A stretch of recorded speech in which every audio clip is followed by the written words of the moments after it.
Grabe, napakarami. Mas creamy at mas matapang yung pagkadurian po niya. Nagmura na po ang durian sa Thailand, mga kaumami. Dati 190 to 180. Meron ng mga 100 to 120. Ayan. Andito po kami sa napakalaking market ng mga prutas. At andito po kami sa parteng durianan. Ganyan nila ikamada, ang galing. Dito may 100 lang. O, hinog na.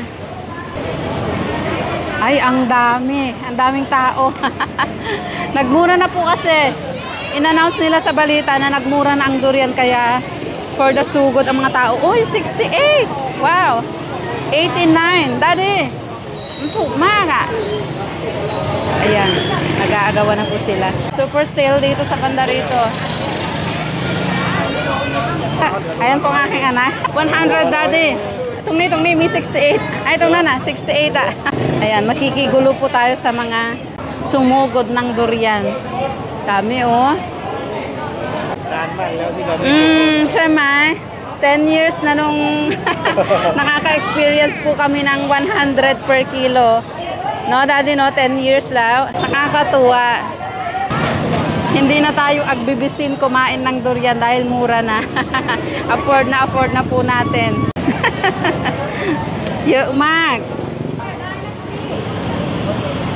Andito po tayo sa napakalaking palengke ng durian, mga kaumami. Ayan, tignan natin kung paano sila nagbabalat at namimili ng mga hinog na.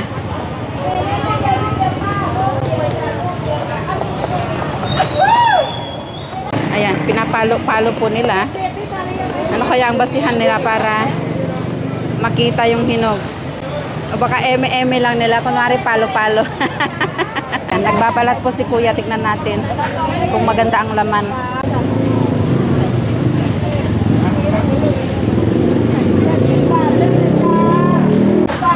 Saka nila kikiluhin. Ah, hindi nila totally binabalatan talaga. Parang ginigilitan lang para pagdating sa bahay ay tutuklapin na lang ng mga kakain. Ang ganda ng laman, kaumami. Oh, 17 na daw. Kanina 90. Nagbago isip. Grabe, napakarami. Ayan, oh, ibinababa nila. Tignan natin. Ah, okay. Pagbaba sa sasakyan, sinesegregate na nila yung mga sizes dito. At tinatapik-tapik na rin. Ay, ang galing. Wow. Ay. Ay, wow. Daddy, king nga. Napakarami. Mabibenta pa nila lahat yan, Daddy? Ayan, no? Direkta na po nila. Sinasort na nila dito from farm, mga kaumami. Diretso na, wala nang ahe-ahente. Diretso na rin mabibili ng mga tao. Ayan, no? Ani kilo niya? Ayan, 242 po yung ating nabili. Ganyan siya kalaki. Ayan, papabuksan na po natin para matikman na natin agad-agad. Wow. So, 3 buto po siya, mga kaumami. Yun yung pangatlo. Hindi na makapaghintay yung aking kamay. Okay, kapon ka.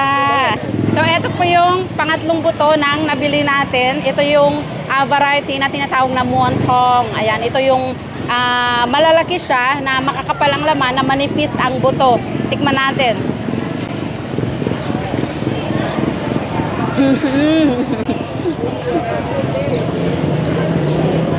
Napaka-creamy. Ito pong outer skin niya, yung parang lutong siya. Pero inside, napaka-creamy. Ayan po siya, tingnan niyo.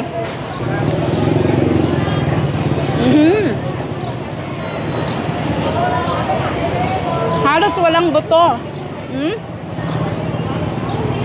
Ayun na. Look at the seed. Ayan lang po yung buto niya. Napakaliit. Puro laman. Kaya sulit na sulit po yung ganitong variety. Marami kang makakain talaga. Hindi na rin makapaghintay tumikim. How's the not so expensive durian? Mas masarap kumain pag mura.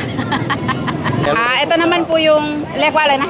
Kanyaw. Kanyaw na variety, yung isang variety na bilog siya, na mas maninipis ang pagkatulis, na mas mahal kaysa sa ating tinikman kanina. Tingnan natin kung anong lasa. Papabuksan na po natin. Check muna natin. Ay, wow, okay. Ito naman ay, okay, 228.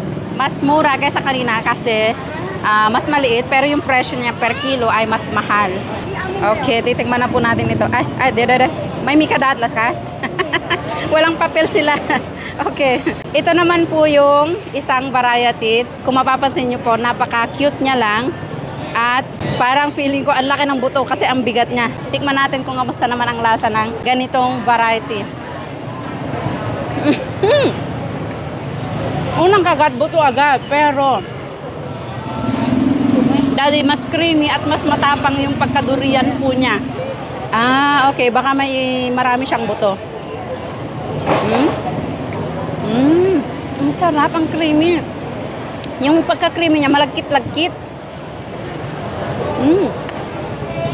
Daming buto. Ang sarap. Parang kumakain ng cake. Para siyang icing ng cake ka umami. Ay, wow. Sarap. Nga, hap. Yes, Oh, parang cheese na. Ako naman parang cake. Para siyang icing ng cake ka umami. Ang sarap. No? Magkaiba po yung sarap nila. Magkaiba. And the smell is stronger, no? Cha. Oh, ang daming pong buto na lalaki. Lugi ito. Pero sa sarap, sulit. Lugi sa busog, sulit sa sarap. Oh, ang lalaki ng buto. First time? Oh, wow. Kasi because you always buy the montong, no? The sulit one, yung makapal po ang laman.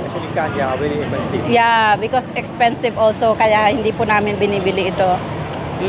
So, ayan mga kaumami, ang aking anak ay nabusog na rin sa kakatikim ng durian. Sa mga kababayan po natin na mahilig sa durian o mahilig sa ganitong mga palengke, hindi lang durian, napakarami po, santol, mangga, papaya, mais, buko. Andito na lahat ng seasonal fruits sa palengke na ito. Ihanda nyo lang ang inyong mga paa dahil napakalawak po niya. At merong tingi, merong ding wholesale. Ayan, kung nais nyong bumili ng durian na masasarap at mura na pwede nyong pang-stock o pampasalubong, pwede rin uuwi sa atin kasi nag-uuwi talaga ako. Puntahan nyo po dito sa Talatay Market dito sa Patungtani. Yun lang, pag-share po ang video kung natuwa kayo. Salamat!